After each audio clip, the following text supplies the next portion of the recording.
after 9. Today is Monday, the 16th of June. Is it? Yeah. I said that a little tentatively. I don't know. I'm tired today, Anna. Yeah, well, it was a long weekend. You were celebrated because it was Father's Day. Was it a nice day for you? You know what? It was okay. I got nice notes from my kids first thing in the morning. Normally, I don't expect to hear from them before noon. However, I did get nice texts and some nice gifts from my girlfriend, and everything was great. Oh, that's so nice. I love hearing that. What about you? Did you have a good Father's Day weekend? I did. I spent time with my dad. Typically, I've lived away during Father's Day, so I was actually able to be home and, hang out, and it was lovely. I don't take it for granted. That's great. And you know what? I mean, when you think about it, yeah, Father's Day is a pretty big deal, but it doesn't get treated the same. Can I give you a quick example? Yeah. Before we get into the content for this pod, this headline grabbed me yesterday. It was an article in the Toronto Star. Here's the title. On Father's Day, it's crucial to recognize the importance of mothers, writes Mark Bulguch. Interesting. That's quite the title. I think he was going for shock value. I think he was going for, it was a trolling kind of post. Clickbait. It's exactly what it was. I haven't read the article and I have no interest in reading it, but, it did occur to me that there are some single moms out there who are raising a kid on their own. Mm-hmm. Sure. Does that mean Father's Day is for them? And the reason I ask that is because on Mother's Day, nobody is thanking men. Nobody is thanking men on Father's Day. That's not a thing. But I've noticed over the last couple of years on Father's Day, there seems to be more of a push to recognize women who are raising kids. And I'm not quite sure why. Father's Day is about fathers, correct? Mm-hmm. I agree with you. I have friends who were raised just by their mothers, and I was raised by my mom, by the way. Okay, see, and you're not there posting about your mom in that way. Yeah, sure, say thank you. Hey, thanks for being both mom and dad. But typically, I feel like people still shy away from that. I don't know. It's Dad's Day. Give him that. Part of the reason that I was fixated on this post is because of the comments. And there was a lot of men in particular that felt quite attacked at that, that did not like that sentiment and what it was trying to imply. And, like I said, I don't have a problem at all with single women raising kids. I don't have a problem with single men raising kids. That's fine. But should there maybe be a single parent day? You got Mother's Day, Father's Day, and Single Parent Day, because I don't want to take away from women on Mother's Day or from men on Father's Day. And I'm wondering if people want the recognition, maybe there should just be another day where we recognize single parents. Yeah, or single people who are still haven't found love. Is there a day for everything now? Just let there be the days to celebrate the parents the way that it was intended for. I'm old school in that way of thinking. I'm sorry. Let it be. The sentiment behind it, I don't know. I didn't read the article. I just thought it was I'm not going to read it either, to be honest with you. It's kind of a bizarre thing to put out there, but it's the Toronto Star, and I have such low expectations of the Star and the people who work there. Anyway, let's get to it here. I left a tease out there on social media this weekend, Anna. Yeah, you did. You hooked me, man. I even reached out. Just because you have my number does not mean you can exploit it for inside information on Silent Date Guy. Well, people ask me I need to deliver the goods, but he's been holding out. So don't think it's you. He's doing it to me too. So here's the thing. I know there's a lot of people who are checking into this episode because of Silent Date Guy. Let me tell you how this episode's going to go. In a sec, I'll tell you about what I know of this weekend. Silent Date Guy was with Silent Date Girl. I'm going to talk very, very, very briefly about some of the world events that are happening. We've got a war in the Middle East. We've got the G7 happening in Canada and a bunch more. The war is what it is. I'll explain why coming up. It was also very predictable. The G7, nothing has happened so far. Everybody has arrived, but the meetings are going to happen today. So tomorrow, I'm going to have a ton of audio for you from the G7, and I'm talking Trump, Carney, Starmer, Macron, and all these other, think of an adjective to describe them. All of that is going to be in tomorrow's episode, but right now there's just not a lot to talk about. So I think this is a good opportunity to do a nice lighter pod and again, try and cover some of the other stories that are not getting a ton of attention. So there's going to be a little bit of politics in this. There's going to be a lot of news and there's going to be some silly stories too, just because we got to switch it up. And this might even be a shorter episode because I did put out a bonus episode yesterday. For anybody who wants to know the story of Silent Date Guy, before I get into this week's updates, you should go back and listen to the episode that I published on June 15th, the complete story of Silent Date Guy. I took all the different episodes that we talked about him and I put them into one so somebody can get caught up or just hear the magic all over again if they want to. Yeah, it's definitely worth listening to it all in one shot, because you really do get the beginning, the middle, and now where we are right now. Because it's not the end. It's still going smoothly for this guy.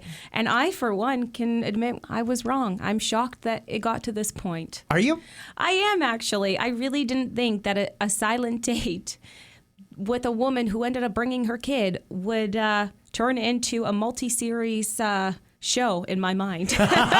Okay, well, people are looking for an update, and they were together this weekend. Wow.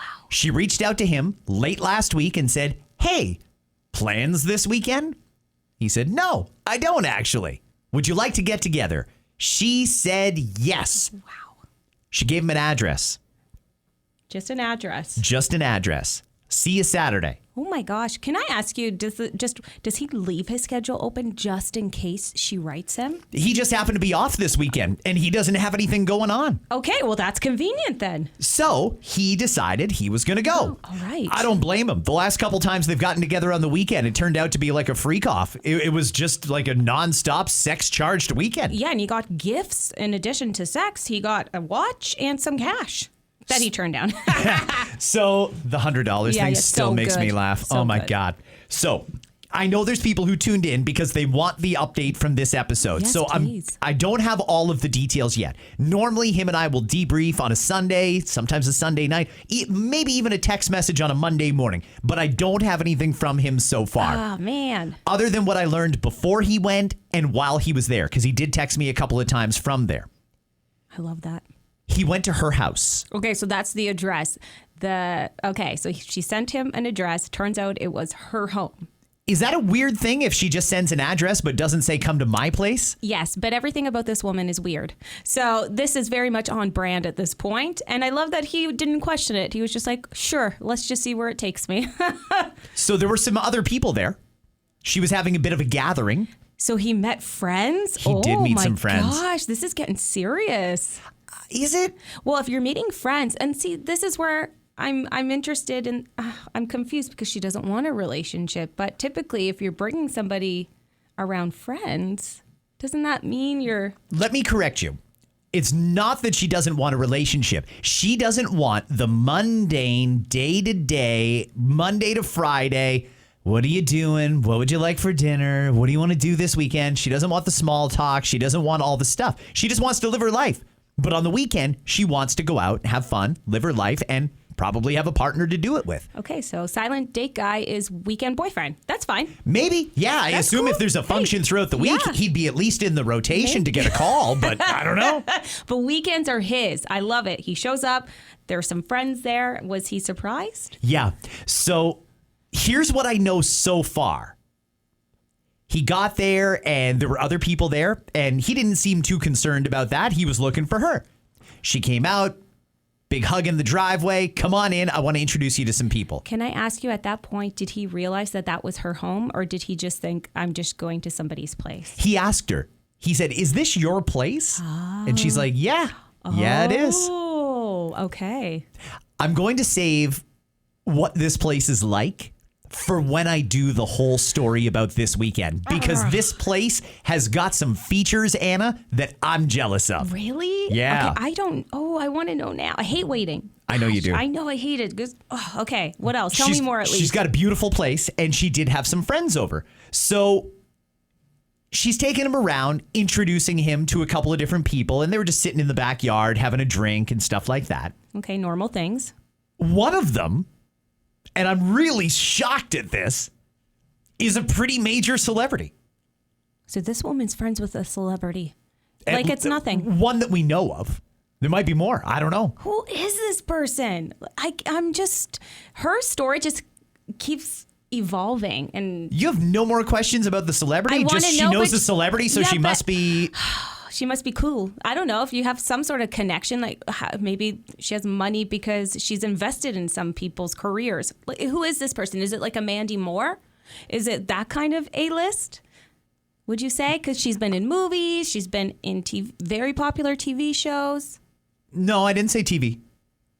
Just a movie star? Yeah, I don't. Now you're making shit up. I did not say that. I'm trying to, kind of make my way around this investigation and see where. Okay, so we know she doesn't do TV shows. So not that I'm aware of.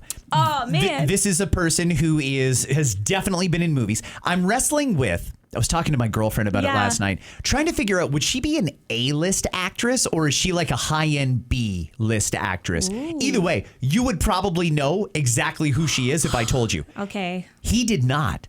Oh, that's good too. She just introduced him and here's my friend by her first name. And he didn't know she was famous. Wow. Is he just not with pop culture? Not really. I don't think that's his thing. He's more of a sports guy. So when she said, this is such and such, he just thought, oh, well, okay, that's such and such.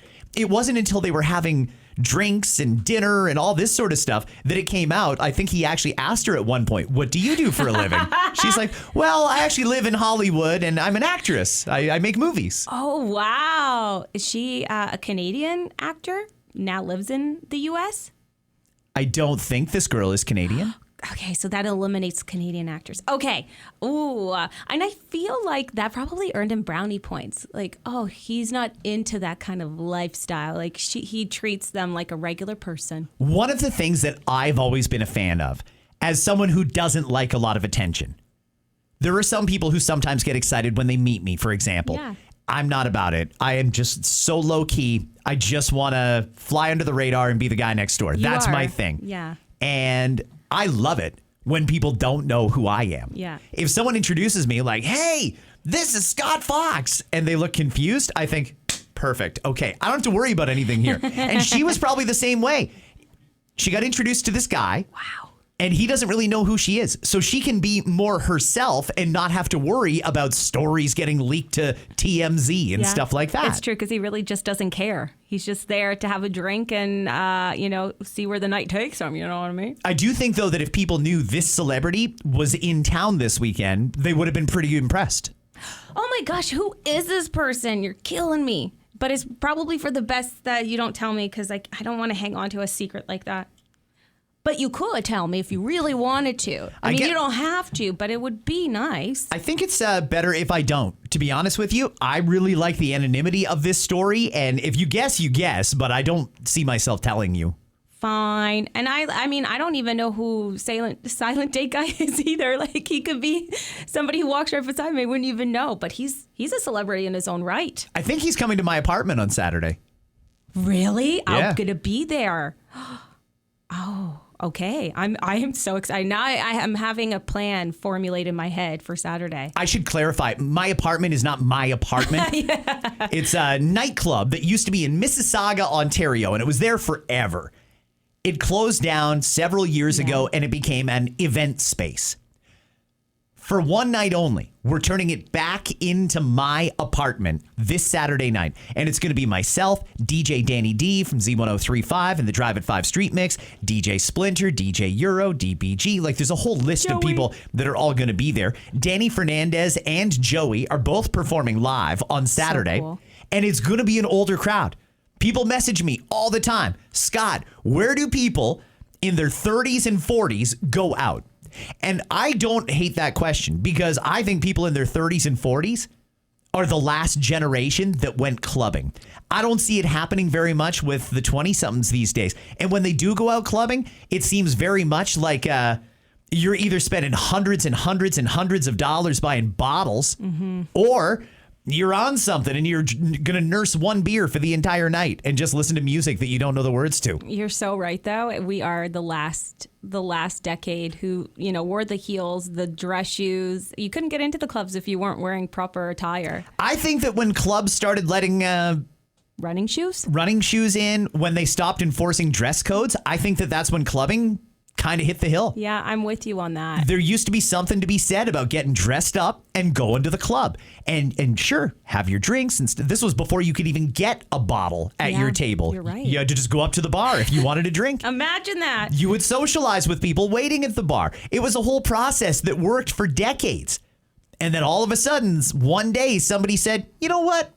Let the running shoes in. Let the jeans in. Let the this, and that in. And people stopped going. Once that generation got too old for it, the younger generation did not carry the torch. It's true. And I miss it. I truly miss it. I am one of those people like, where do you go? I want to have some fun. I want to dance. And yeah, even if you go to a lounge, there's really no place to dance. You have to make your own spot and you just feel out of sorts. Anyways. When I think back to what I used to do when I was younger, and I think, oh, yeah, I used to have such a great time going to Plastique. I used to have such a great time going to the Platinum Room above the Joker, going to Palazzo, going to Paparazzi, like all the different clubs that I've done. Wow, you just took me on a journey of fun memories. Seriously, I mean, legit. I've done a lot of them over the years. And when I think back to what a positive, good time that was, everybody was having a good time, into it, singing, dancing, drinking. Young people today don't get a club experience like that because it doesn't happen like that anymore. And you rarely hear fights. You know, now it's like a more common thing. People have more of an opportunity to get angry, I find, just from going out and mingling with some younger crowds. But back in the day, there's nothing like it. Oh, my gosh. And there was no cell phones that would take pictures. It was really the memories were being made on that dance floor. I miss it. Oh, wow. If you're one of those 30, 40, 50-somethings that misses a good old club night out, it's this Saturday. It's 30. I used to do the address like 100 times every Saturday night on the live there. 35 Brunel Road. Basically, here, Ontario, south of the 401, turn left. That's where my apartment is. One night only this Saturday. I'm going to be there in person. DJ Danny D is going to be there and everybody else. We're going to have a great time. You need tickets in advance for this and you can get them on Eventbrite. I think they're $30 or something like that? Yeah, they're not expensive. No, they could have charged a lot more. Yeah, but they knew like this is an amazing opportunity to go and have some fun. I'm looking forward to it. And if you are as well, then I will see you on Saturday night at my apartment. All right, Anna, let's get into a few more stories here. I'm going to leave Silent Date Guy there until I get more information from him. Well, I appreciate you getting us in the know. So far, we know he's had a wonderful Saturday up until this point, and he'll be at my apartment on Saturday. All right. I think he's going to my apartment. Okay. Unless he's with her. Oh. They get together on weekends, right? Oh, yeah. It's boyfriend weekend guy. Okay. Silent Guy, you're doing well, buddy. He did get another gift. But he bought her a gift, too. He did? He did. Yeah. But you're not going to tell us, right? I feel like I shouldn't give you half the story. I should just tell you the whole story, and I'll do it like I have been. I'll use some musical accompaniment, the whole 9 yards. It's worth the wait then, because I love the music choices. All right. I'll be patient. I won't ask any more. It's just a matter of when I can get a hold of him and get all the info, and I believe he's back to work today, too. And if people would stop committing crimes, I'd have a lot more time to hang out with my buddy. But yeah. Well, if they hear this, they might stop then, just to get the answers that we're looking for. By the way, along those lines, apparently Premier Doug Ford, this is Ontario Premier Doug Ford, furious after reading reports that after that massive drug bust last week with a record amount of drugs that were seized by Peel Police, majority of them are already out on bail. Disgusting. The Premier says it's unacceptable and he's calling on the Prime Minister to do something about it. Why aren't we doing something about it? This is wild to me. Why are they back on the streets? We had them in custody. It makes no sense. This is what I'm trying to figure out, Anna, and I'm starting to think that maybe we're being misled again. We know, not me, but a lot of people got misled during the campaign. They liked Carney because Carney was better than Trudeau, and he was the opposite of Poilievre, is the analogy that I've heard some people say. They wanted Carney. And they thought Carney is the guy who's going to stand up to the Americans. And it did seem like he would. It was after the election we found out we were already elbows down before the public even knew it. Like he had already capitulated. Now they're together in Alberta.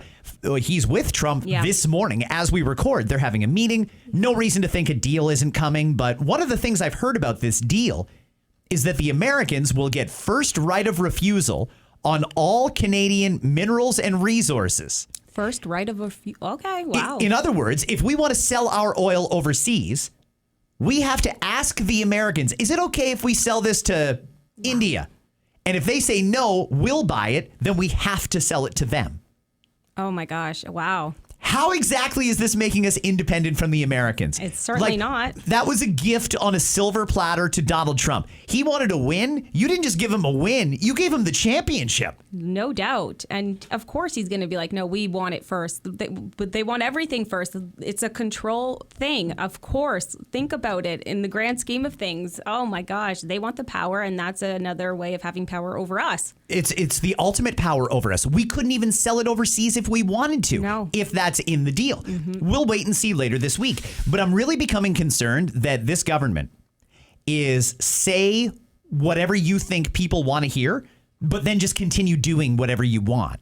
They're really trying to manage the public relations aspect. I'll give you an example. Immigration. Prime Minister Carney came out and he said, we're going to control immigration. We're going to do it responsibly. We've got to dial back the amount of people coming here. And you heard that speech. It was a few weeks ago. We let more people in to this point so far this year than in any previous year. Almost 800,000 people. And we lost track of 500,000 more. And he was already in office when this was happening. You can't blame it on the old political party. This is a Trudeau thing that carried on to Carney. Yep. But with a straight face, he said, oh, no. We're gonna be responsible with immigration. But he's doing the exact opposite in the background, and now we've got the receipts. His ministers. Last week, we played that clip of the housing minister refusing to disclose how many investment properties he has. Well, it's come out now. It came out this morning. Ooh. Just over $11 million worth of homes that he is renting out, that he owns, that he's a landlord for. $11 million. Oh, how lovely for you. So wow. This guy that beats the drum for affordable housing and blah, blah, blah is a landlord himself, and he's making a lot of money. No doubt he didn't want to answer it. Oh, wow. What an embarrassment. You know, they like to come across one way, but when you dig just a little bit, you don't even have to dig far. You start to realize the truth about some of these people, and it's really skeezy. It is skeezy. And the thing is, we know. We will find out. Just say it. Just tell us what you know so we don't have to do this, and then you look worse than you already are. I saw Donald Trump arrive in Canada last night for the G7 meeting. A couple things on that. I had some people message me, and I can't quite figure out why people care. But I had some people message me, hey, Scott, why is Donald Trump allowed to come into Canada when he's got a criminal record? Because he's the president. Well, you know, it's not a rule that you're not allowed to cross the border if you have a criminal record. It's not a rule. It's at the discretion of the border agent. Yeah. Whatever border agent decided he wanted to be a hero and deny Donald Trump access to Canada is obviously just going to get fired anyway. They're not going to last long at their job because it's perfectly unacceptable to not allow the leader of a G7 country into our country, particularly when we're hosting the G7. Yeah. So no, that was never a serious consideration. If somebody got your hopes up that CBSA wouldn't allow Donald Trump into the country, I mean, it was just talk. Come on. There was never, ever, ever any chance that Trump wouldn't be allowed into Canada. Yeah. That's just silliness. But, you know, there's people who take a story like that and they spread it all over social media. Oh, my God, Trump shouldn't be allowed to come into Canada. We should bar Trump from coming to Canada. And there was actual boomers out there that are thinking, I'm going to watch Trump land and watch him get rejected. Yeah, no. It was never, ever going to happen that way. It's just more nonsense that you see on the media. And I really wish people would fact check this stuff in your head. I don't know. Ask yourself if it makes sense, because it never made sense that he wouldn't be allowed to come here. And we always knew he was coming. It was like stated, the itinerary, everything, that he was not going to get rejected. We knew, and we need them to have a sit down conversation. Let's figure out tariffs, all this other crap too. Absolutely. And you know what? There's other leaders that are here too. I'm sure some of them have a very colorful past. I'd like to know what their criminal records are like. Yeah. But that's a conversation for another day. Either way, Donald Trump is in Canada. There's going to be meetings about the tariffs. There's going to be meetings about a trade deal between Canada and the U.S. And Israel and Iran are lobbing missiles back and forth at each other. Yeah. It is remarkable to me that you can watch a war on television and it comes on in prime time. Right when it's dark over there, it starts up here. And as soon as the sun sets in Tel Aviv, for some reason, they're only going after Tel Aviv, not Jerusalem. Not that I want them to. No, but Tel Aviv seems to be, and so those in that community, they're quite scared, and I would be too. You're hearing the explosions happen just outside your door. I mean, it's not an easy feeling if you have family there. Apparently, Donald Trump vetoed an Israeli plan to assassinate Iran's supreme leader. To me, it seems like he wants peace. He said the same thing from the beginning. I want you guys to sit down and work out a deal. Right now, I'm not getting involved. I want you guys to work out a deal. The question is, after decades, centuries of back and forth, can they work out a deal? Because I'm not sure this can be done. Well, especially not now. I mean, the death toll is climbing, although small at this point. If you think in consideration to other war-torn areas, it's only going to climb. And nobody wants to back down. They want to prove a point. So how they're going to meet in the middle is, I have no idea. I would like to see peace, but I don't see it happening anytime soon. How far does it go? Are this going to go until there's nothing left of one of their countries? Exactly. So that's the scary part. I don't know. I don't know how long it's going to be, but I would like for them not to get involved, the U.S. in particular, and it really starts a trickle effect of who's going to support who. A lot of people are now pointing out that for years it has been almost sort of prophetized that Iran and Israel would be the next big war. That would be the beginning of the war. What I'm worried about here is other countries getting involved. The Iranians have allies around the world, not the least of which is the Russians. Mm-hmm. Is the Russian army going to get involved here? Because if they do, I have a feeling that's going to bring the rest of NATO into this. And frankly, I don't want to see this spiral out of control. And that's what it is. That's where we're teetering. And it's very scary and very real. And that's why people are watching and they want peace. I mean, I'm not a fan of Trump, but having him pretty much be like, I want peace, please. If anybody's as loud and boisterous as he is, use your voice for that. What the hell is he doing, by the way? He did that big military parade. I thought it was silly, personally. Yeah. Doing it on his birthday. And I get that it was the 250th anniversary of the U.S. Armed Forces. Great. Not to take anything away. But that big military parade, like you would typically see in China or North Korea, I don't know why he thought that was a good idea or why that much money needed to be spent on it. But, very quickly he went from the guy who's leading Doge to make sure that American tax dollars are spent responsibly to now he's part of the problem, wasting people's money. Leave it to Elon Musk. He'll have some tweets out. About spending. We'll see what happens. Speaking of international affairs, but in a different way, the former leader of the NDP here in Canada is Jagmeet Singh. I thought he fled the country. I haven't seen this joker since the election. And I blame Jagmeet for a lot of the problems that are happening here in Canada because he was right there willing all this stuff on with Trudeau. So Jagmeet last week decided he would go to the Kendrick Lamar concert. This guy is such a scumbag, Anna. Oh, my God. Like, he honestly doesn't get why optically it looks terrible for him to be there. If you're a fan of Kendrick Lamar and you just like his music or whatever, sure, go to the concert. But this is a turf war. This is a Drake versus Kendrick. This is personal between those two rappers. And I think that if you're a Canadian leader, you don't get caught in the middle of this. There was no need for Jagmeet Singh to go there and not just go there, be photographed there. Yeah. Our leaders go to concerts all the time and you never see them because most of the time they're up in the private boxes. They're in the suites. And Jagmeet's getting his pension now, so he should be able to afford a box. Yeah. But nope, he gets photographed there on the floor at Rogers Center at a Kendrick Lamar show. So Drake slid into his DMs, and I'm glad Drake did. Yeah, Drake called him a goof. And if you see goof is such a... It's like a slap of words, you know? You'd rather be punched than get slapped. And that's what that goof statement is really like. It's being slapped across the face. And he did that, and Jagmeet has since gone on to try to defend himself, if you will, putting out his own statement saying, I went to the concert basically for SZA, he wrote, and I was born in this city. I love this city, but real talk, I get it. I shouldn't have gone at all. No, you shouldn't have, you dipshit. Yeah. Yeah. And he said always Drake over Kendrick always. But now you're saying it. He got caught. He got caught by another concert goer. They took the picture. If you look at it, he looks surprised that somebody recognized him, I guess. Why? He's one of the most recognizable figures in the country. He is. And I don't know what he was thinking. He was on the floor with people. And of course they took a picture. And Drake obviously caught wind of it. And that bromance done, if they even had one. They never did. And I wonder if he's going to have a line, his name be mentioned in a lyric in the upcoming months. Who knows? I wouldn't. I don't know why Jagmeet is still hanging around here. Piss off, dude. Oh, actually, no, he was born here. Is that it? Yeah, he was born here, the city, everything. So he really wanted that known. But yeah.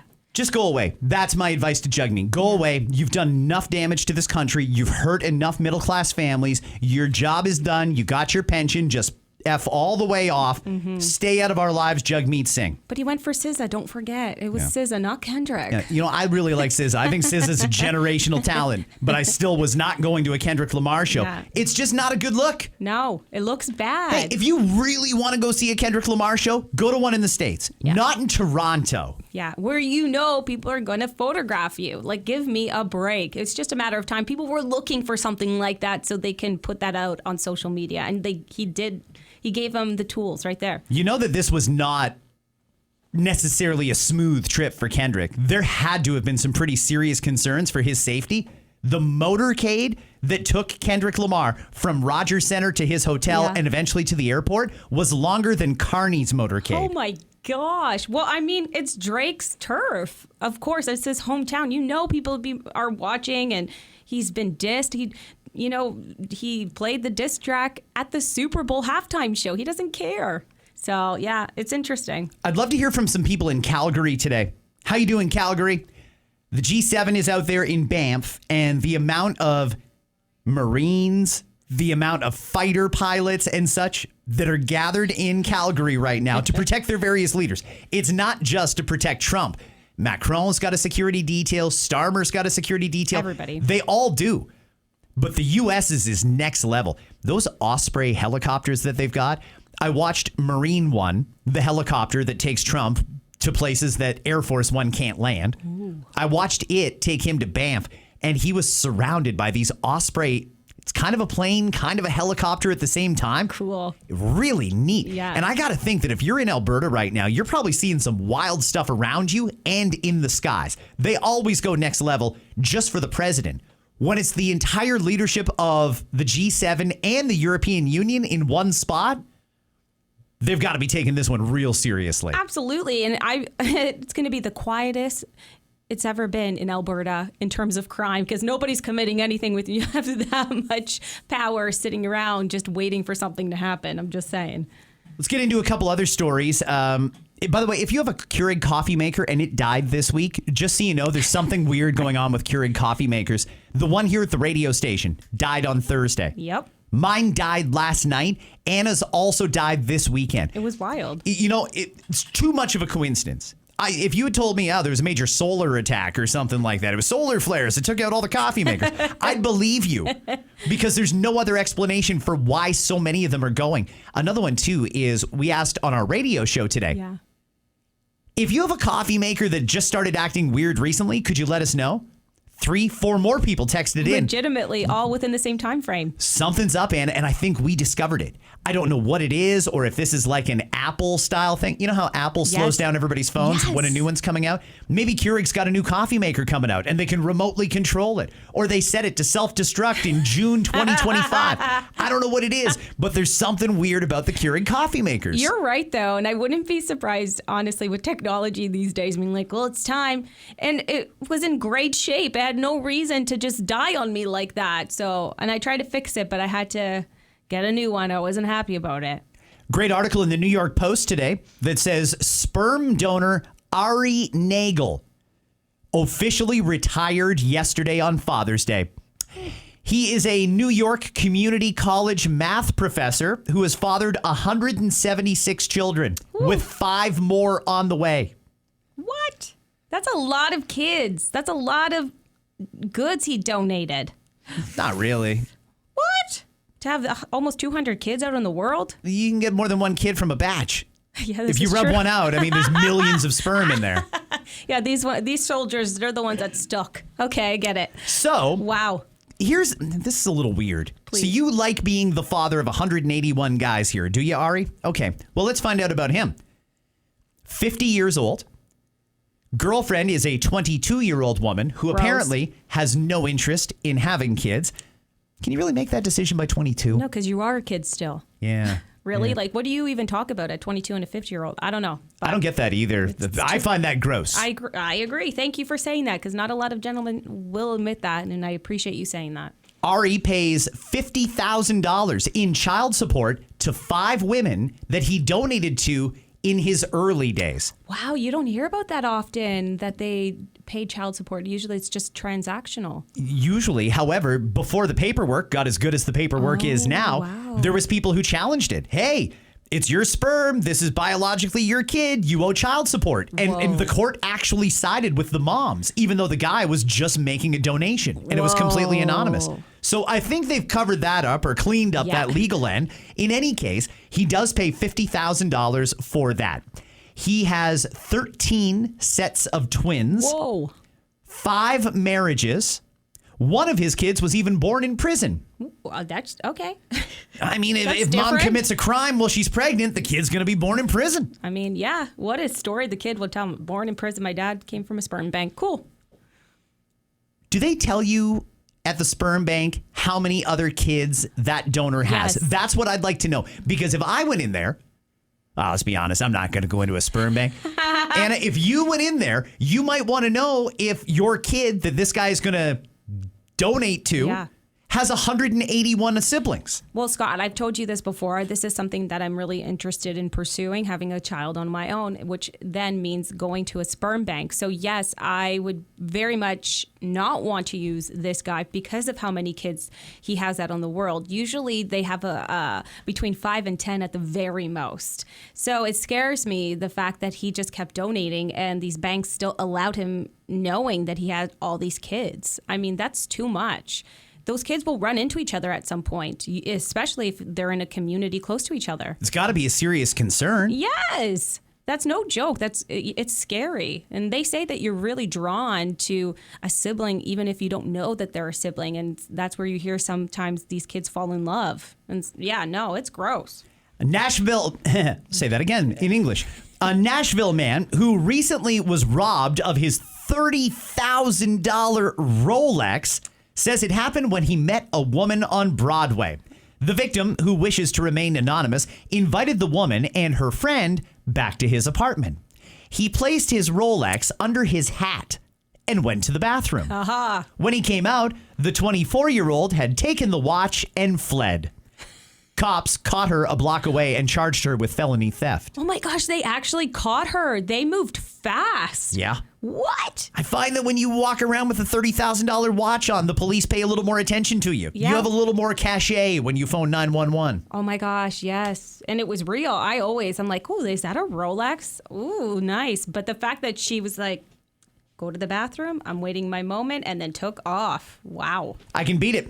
A Colorado dog sitter stole $500,000 worth of irreplaceable jewelry from a client and then sold $30,000 of it to a pawn shop. Whoa. Azur Foster was hired by the victim through the app Rover.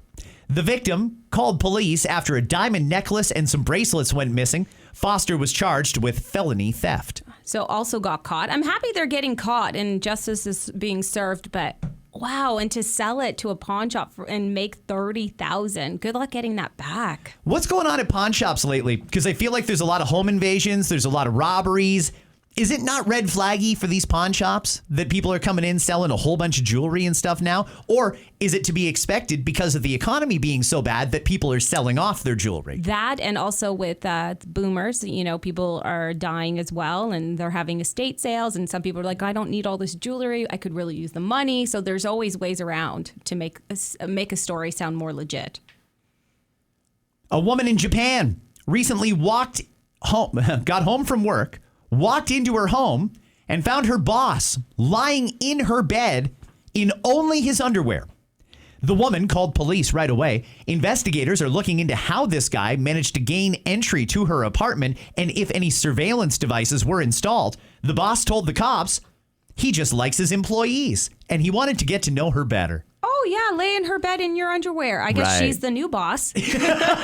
Well, now that she owns the company. Right? Ew, imagine. No, I don't want to. Anna, it is shocking, though, what people think is okay. Yeah. In their head, they probably reasoned this out. You know what? I'm the boss. She probably wants me. I'm just going to give it to her. I'm going to show up. I'm going to lay in her bed in my boxers, and I'm just going to give it to her. Yeah, nope. No, now you're going to jail. Yeah. Criminal record forever. Hope it was worth it. Yeah, goodbye. Shortage of lifeguards is affecting some community pools. Pools apparently are struggling to find qualified guards to ensure swimmer safety. I could see that. It is such a lost art. And also, too, I feel like they were abused in a way because sometimes parents would just leave their kids at the pool and they'd go off and do their thing and sit and have drinks and use the guards as the babysitters.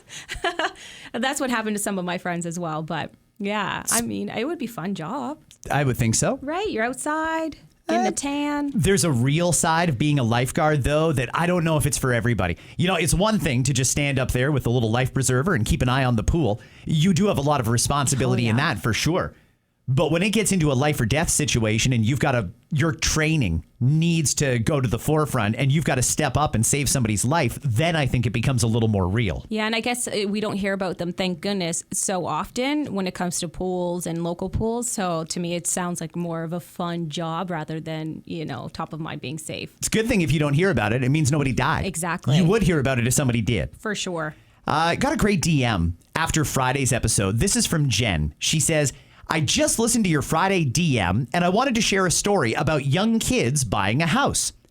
Our son bought his first house in January 2024 at the age of 22. Wow. It's a duplex. He got married in June and hopes to buy a single family home in the next 2 years and keep the duplex as an income property. He did not get any help from us. He worked his ass off and saved everything he had. Okay, so I asked her, I'm like, great.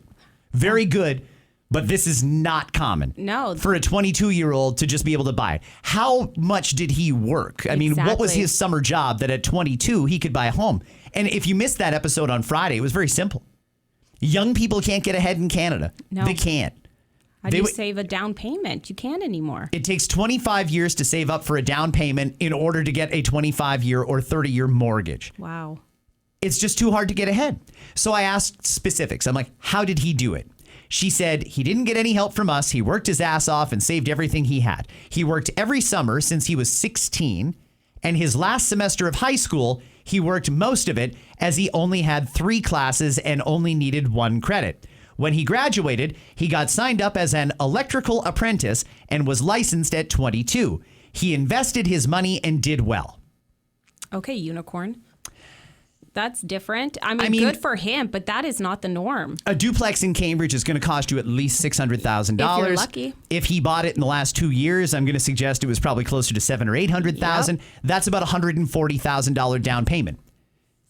So she says that just in the high school years and up until he turned 22, he was able to save $120,000 to $140,000. Just seems like a lot of money. And I remember working retail jobs, and I mean, I'm working now and I still can't afford. So good. I'm happy for him. But in reality, it's a very, very tough thing to do. So good for you. But if you're trying, don't feel discouraged. Keep trying. You'll get there eventually in about 25 years. But yeah, no. And then he wants to buy a single home. Well, he got married, so. No, I know, but gosh, I mean, he's doing well. I just don't know how he's doing it. Yeah, I don't know either. I just don't know how many hours you have to work to save $140,000. But then to me, it's like you're not enjoying life at all up until this point. Some people do enjoy that. Some people believe you work hard when you're young and then you relax when you're older. And that's fine. I did that too. I worked my balls off for years trying to put myself in the spot that I'm in. And now in my 40s, yeah, I've got a nice house and a nice girlfriend and that sort of thing. But that was a result of hard work at the beginning. Now people can't even get started until they're in their 30s. If you're lucky. If you're lucky. Honestly. Let's go to a couple of stories that I think are going to hit home for a number of people. We've talked about the Stand Your Ground law a number of times on the pod because it keeps coming up. People are frustrated, and we live in a war-torn province here where there is crime as far as the eye can see. And there's people legitimately worried in their own neighborhood that their home is going to get broken into. And they may be in a situation where they need to stand their ground and protect themselves. Let me tell you a couple stories that have just come out of the news.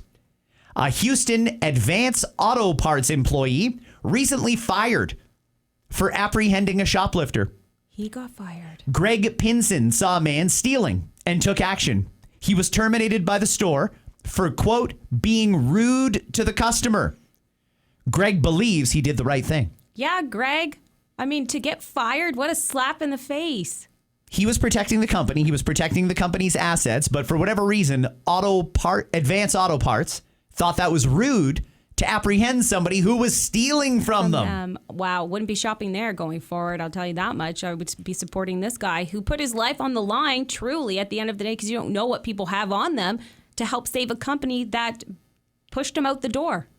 A Family Dollar employee in Indianapolis shot a shoplifter in the butt for stealing merchandise. I know it's not funny, but it is. The employee, his name is Jerome, fired a warning shot after chasing the thief. Jerome fired a second shot because the thief still didn't stop. He ended up hitting him in the right butt cheek.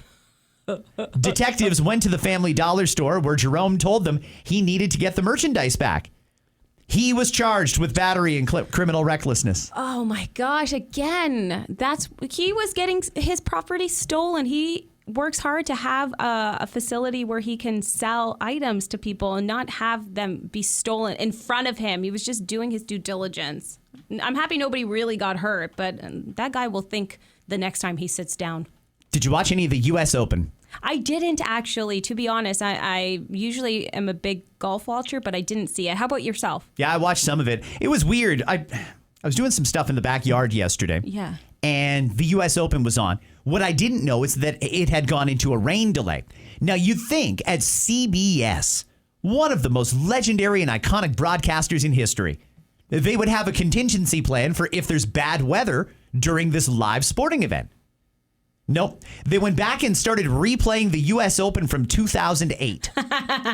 2008. Wow. 17 years ago. Does it even fit the full screen? So I was, like I said, I was just casually doing some stuff in the backyard. I was getting ready because I had a shift on Z1035 last night. And I kept hearing, oh, wonderful shot by Tiger. And I thought, I didn't even know Tiger was playing. This is great. I got to make some time to watch this. It sounds like he's playing great. That was when I realized they were showing a tournament that was 17 years old. Imagine someone who didn't know and was oh, did you see Tiger play? He was fantastic. There might be some people who do that. Honestly. I had no idea they were airing an old one. So anyway, this golf course is just a bear. After Osprey Valley, TPC Toronto, the Canadian Open 2 weekends ago, a lot of the pros really struggled. I watched Rory McIlroy and Shane Lowry and all these great golfers just get their butts kicked by that golf course. The one that they played at this weekend for the U.S. Open, very, very similar. It is a tough golf course, and so many of the pros didn't even finish under par. That's wild, because they are professionals, you would think, but I mean, you can't help the course, especially if weather isn't on your side either. I'll give it to Caitlin Clark from the Indiana Fever.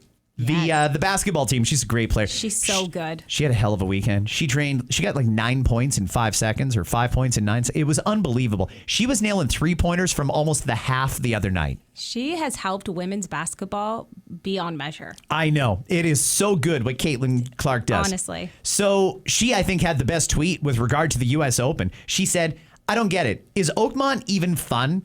I would shoot like 150 at that golf course, and Caitlin's a pretty good golfer. Well, she's not lying, so there you have it. And I'd be over 200. I just think that golf course just looked awful. But would it make you want to play just to give it a go, just to see? You never know. You just know to what see I mean? where you stand? Yeah, just to try. Hey, you know what? I mean, one of the great things about watching golf on TV is you see them do it, and it inspires you to want to hit better or play better or think about the game in a more strategic way. And then you see the pros get beat up and you think, well, hell, I can go and double bogey. I mean, that's what I usually do. Yeah. I'm just as good as a pro. Until you realize, whoa, even worse. We're down to the final few days of spring, everybody. Summer officially arrives on Friday. Tomorrow in the pod, it's going to be mainly political. The stuff that comes out of the G7 today, I'm going to cover it with as much detail as I can. Specifically, though, the relevance for us here in Canada. I know there's a lot of people that are wondering what's going on with the tariffs, what's going on with the war in the Middle East. How does that affect us? I'm going to talk about all that and more tomorrow. I'm also fully expecting tonight is going to be an incredibly violent night in Calgary and in Banff. The protesters have gone. They do every time there's a G7. You might recall the last time the G7 was held in Toronto. Do you remember the rioting? Oh, I remember the rioting. That was a lot. If you're in Calgary or Banff right now, you should Google Toronto G7 riots, and that's a little preview of what you're going to be dealing with tonight, tomorrow, and the next night, because this is just what happens. Anarchists go to events like this and try and sow as much discourse as possible, and they're trying to do a lot of damage. They want to steal stuff. So get ready. That is coming. I hope everybody's safe. Yeah. Everything you need to know about the G tomorrow, right here on After 9. Now, as for Silent Date Guy, I don't know if we're going to be talking today. I've put a message into him, but I haven't heard back. I don't know if he's working or not. But as soon as I have this story, I will tell it to you with as much detail as possible. And if he says I can say who the actress was that was there, I have no problem telling you. I just don't want to spoil this secret without everybody in the loop being okay with that. Please, Silent Date Guy, if you're listening, we want to know who this person is. He listens to all these episodes. Please, man. Just give us the dirt. We know everything about you already. This is just an added little bonus. Have a great day, friends. We'll catch you right back here tomorrow with more After 9. Oh, yeah.